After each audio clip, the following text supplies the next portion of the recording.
This is the third episode of the series on Jaleos, the Art of Jalear. In the first video I explained that Jaleos aren't just random shouts, they actually serve different purposes. I invited you to look at them not just for what they say, but for what they do. And we started by breaking them down into two big categories: the Jaleos with a social and emotional role, and Jaleos with a musical and interactive role. In the second video of the series, we explored the essence of Jaleos, their emotional and social side, those spontaneous, heartfelt chords that connects us in the moment. So if you haven't seen them yet, I really recommend starting there. And now let's dive into the musical, functional, rhythmic Jaleos.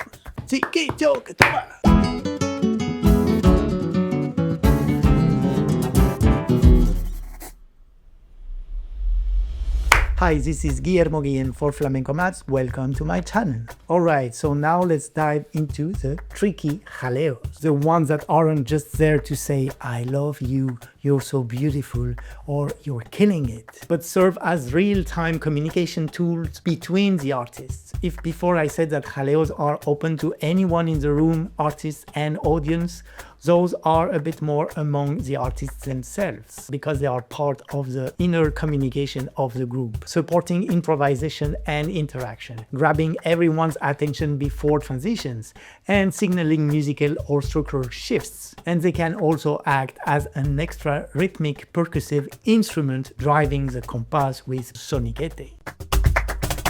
Many Jaleos are like punctuation, like flamenco emojis, exclamation marks you throw at pretty much anything. A dancer's cierre,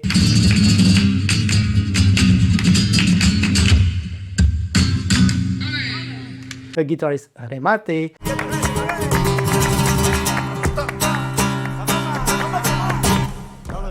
a line of a letra,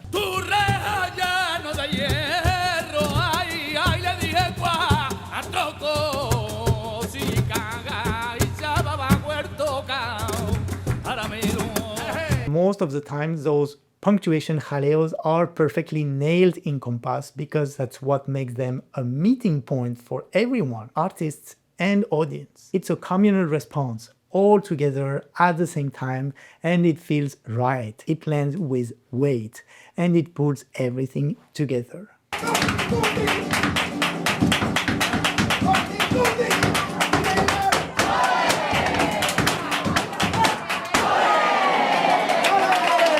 You'll find those punctuations typically at the end of any tension and release sequence, punctuating the climax not just emotionally but also rhythmically, like a final cymbal crash.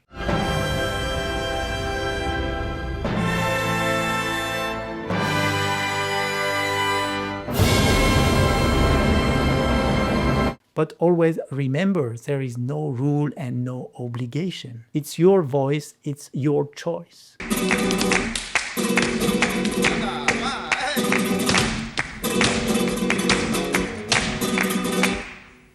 We expected a Jaleo there, but didn't happen. Sometimes more important than rhythm or Compás is the timing in a broader sense. They help punctuate a sequence, for example before a silencio por alegría.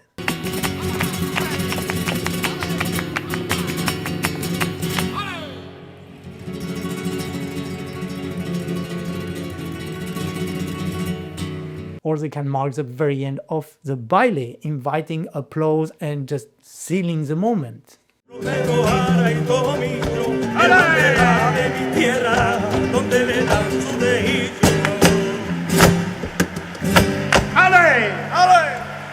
It's about where you are in the structure of a certain element. For example, it's very common to do a Jaleo right after the second tercio, the second sung line of a letra de fandango.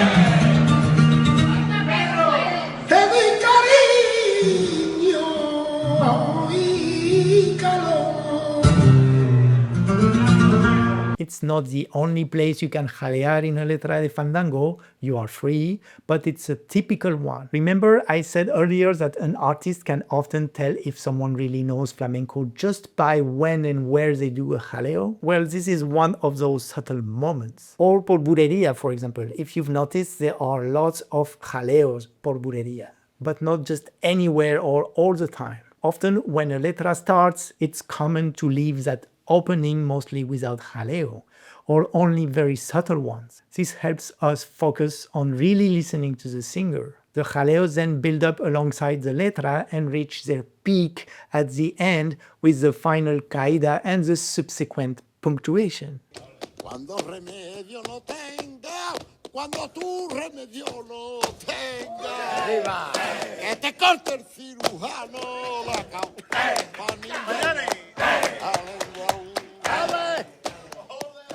If you know where or when to throw what type of jaleo, it shows you truly understand and feel the structure of the cante. And the artists sense that, and the communication goes to the next level. Just a micro interruption here. Please, if you like this content, subscribe to the channel and like this video. It helps a lot. Thank you. Toma que toma. Ole for video del YouTube. Artists on stage can use jaleos to anticipate what's about to happen. A well-placed vamos allá, that means something like let's go, can show some support and encouragement, but it also signals the start of a new sequence, like the beginning of a footwear passage or a new section in the baile.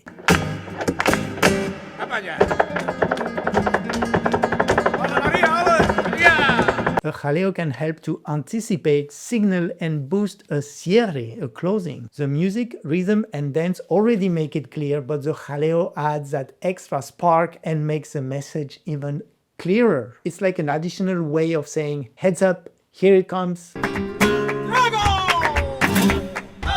It grabs attention, raises the tension and makes the climax shine even more. Sometimes a jaleo comes from the dancer to cue the other artists.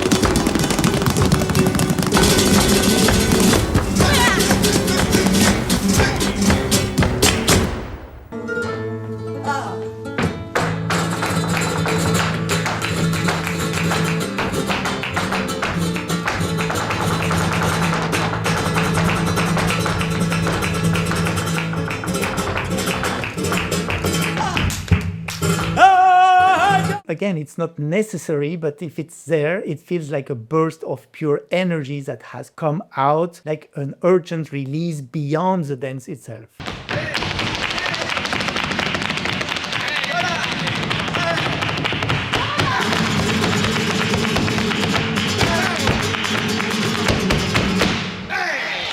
These kind of musical and interactive jaleos, whether punctuation or anticipation, you really have to mean it. And most of the time you have to place it just right, nail it. It would sound weird if it was thrown in randomly on the Compás. They are usually strategically placed on specific beats or accents that depend on the Compás type.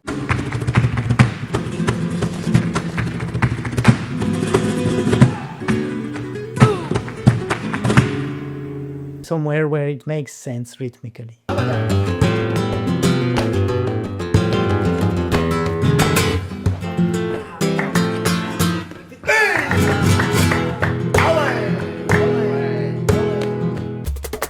Jaleos can be a way to ask for something that feels logical to others at that point in the structure. It means you know the traditional structures and you understand when and what you can call for, like shouting drum solo in a jazz gig. A simple vamos allá can be enough to ask for a falseta if the moments feel like the right place for one to happen, not just anywhere.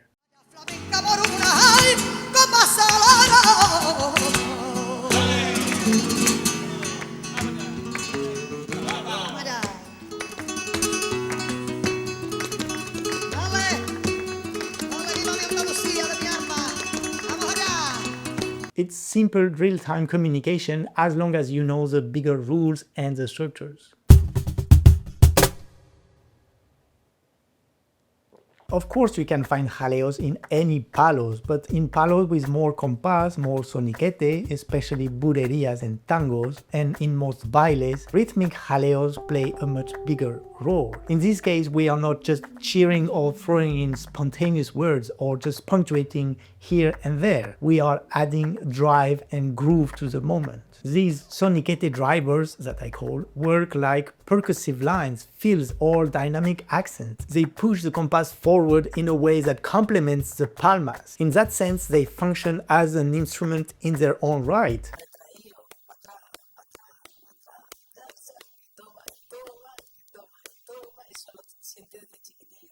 You can literally use any sound, any word, any name rhythmically and build groovy loops from that. And of course, the ever useful ole that is perfect for locking in a particular rhythmic feel.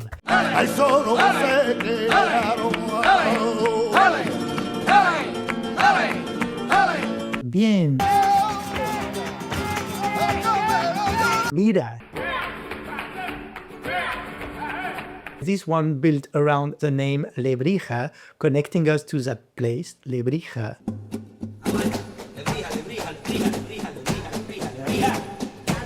But most of the time they are not even real words, just rhythmic syllables, like little vocal riffs that ride the compass.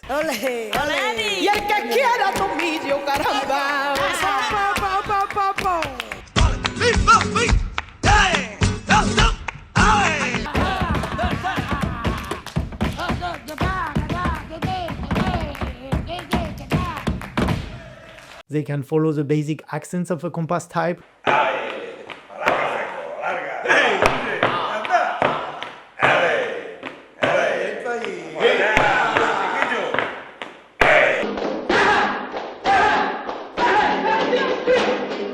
But what's really interesting is how rhythmic jaleos have evolved. Like so many other things in flamenco, they've become a space for creativity and experimentation. Jaleos often go beyond the basic accents and explore longer vocal loops, mixing upbeats, downbeats, syncopations, pulling us deeper into groove territory. And feeding the soniquete.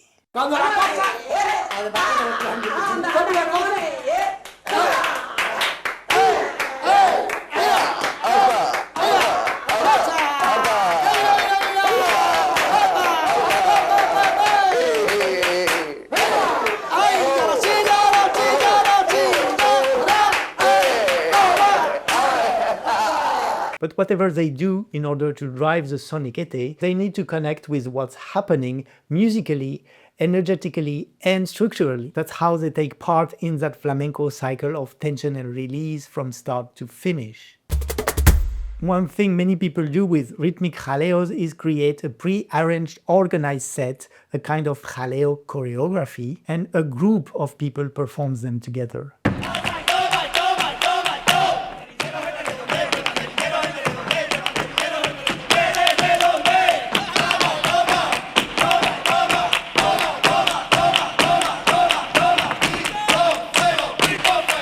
They act almost like an estribillo, a refrain, which again connects to the community aspect. And if you take it even further, you can add melody. In fact, many estribillos are built on exactly that idea.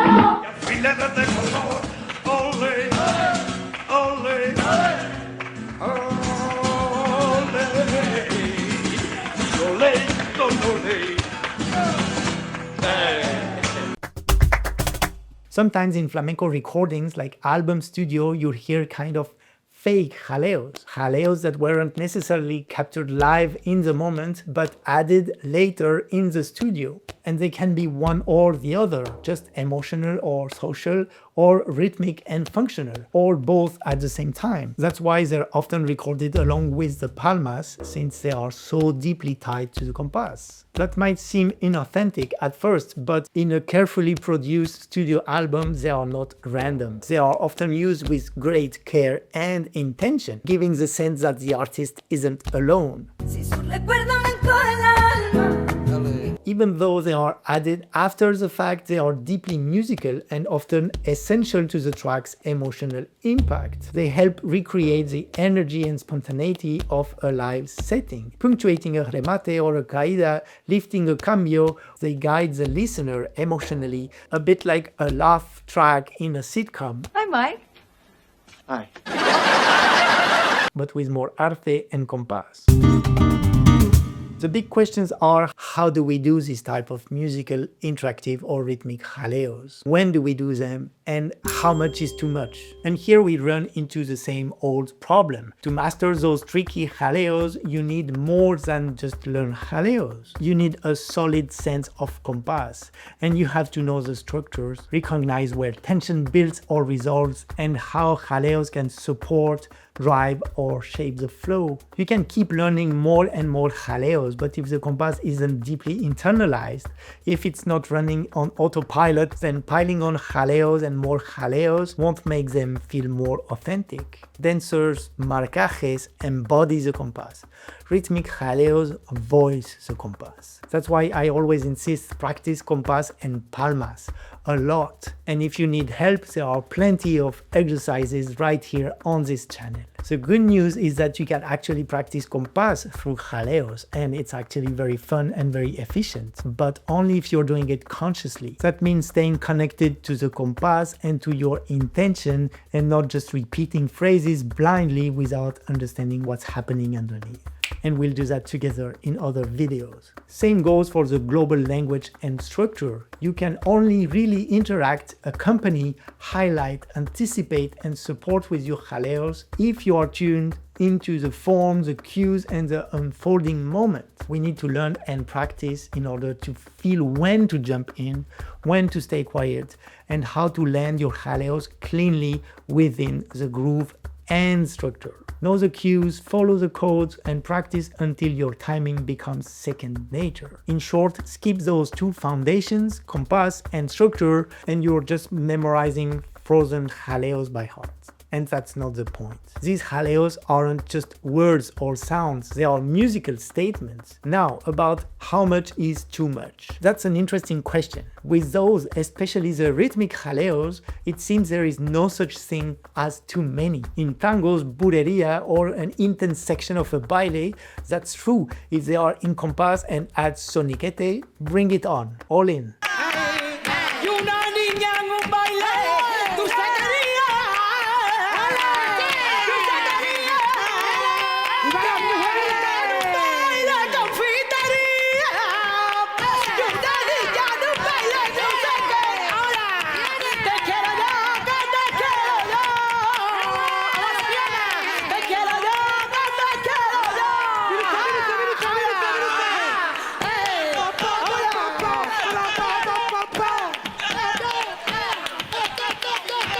But if they are just random shouts with no groove or placement, then yeah, maybe not.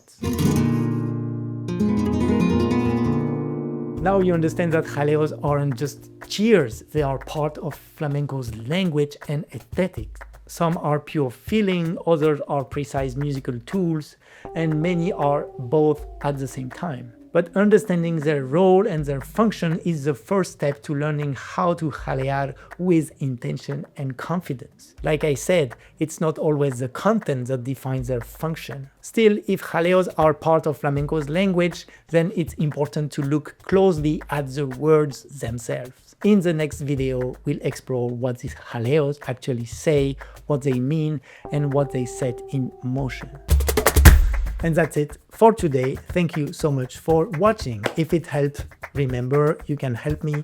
Subscribe to the channel, share the video, feel free to leave a comment or ask any question about jaleos. I'll be happy to answer. And as always, go and visit flamencomaps.com where I explain everything I know about flamenco in my own special way. I see you there. Till then, toma que toma, Oli.